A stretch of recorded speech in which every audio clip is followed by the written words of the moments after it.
4 numaralı Norma da starting box'taki yerini aldı.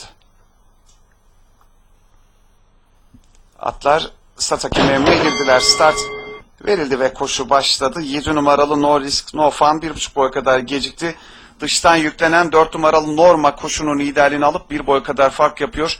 5 numaralı Sabonis ve iç kulvardaki 6 numaralı 11 Şubat onu kovalarlarken 1600 geçiliyor. Dışlarına 1 numaralı Araga sokuldu. Araga'nın 4 boy kadar gerisinde iç kulvarda 3 numaralı Majestic Girl, hemen yarım boy dışında 7 numaralı No Risk No Fun, 2 boy kadar geride 2 numaralı Doruk Gele sırasıyla 1400 metre startleri geçildi. 4 numaralı Norma farkı 2 boy kadar çıkartıp lider oldu ve 1200'e doğru önde gidiyor. 5 numaralı Sabonis'i ikincilikte izliyorum. Hemen Sabonis'in yarım boy kadar gerisinde 6 numaralı 11 Şubat ki 1200 geçildiğinde 11 Şubat kendisini ikinciliğe attı. Yarım boy gerisinde 5 numaralı Sabonis kaldı.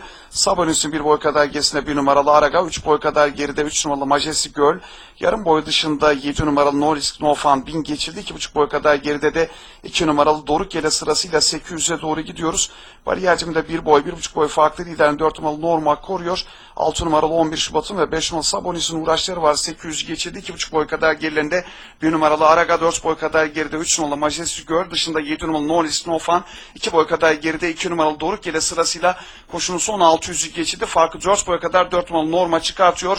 6 numaralı 11 Şubat viraja ikinci girerken 1 boy kadar geride yine 5 numaralı Sabonis, 2 boy kadar geride 1 numaralı Araga sırasıyla viraj dönüldü. Düzlüğe bariyercimine yakın dönme avantajı da 3-4 boy kadar 4 numaralı Norma önde geldi. Ortada 5 numaralı Sabonis, içeriden 6 numaralı 11 Şubat bariyerciminden de 2 numaralı Doruk Gele'nin hücumunu izliyorum. Son 200'e doğru 5 boy kadar 4 numaralı Norma lider. İç kulvardan 2 numaralı Doruk Gele ikinciliğe girdi. Öndeki 4 numaralı Norma'yı kovalıyor ancak son 150 metreyi 4 saat boy kadar lider geçti. 4 numaralı Norma, 2 numaralı Doruk Gele saldırıyor. 4 saat boy kadar Norma lider ve koşuyu kazanıyor. 2 numaralı Doruk Gele ikinci, 6 numaralı 11 Şubat üçüncü, 1 numaralı Araga'da dördüncü oldu. Bursa'da ilk koşuyu 4 numaralı Norma Durmuş Malatyalı ile kazandı.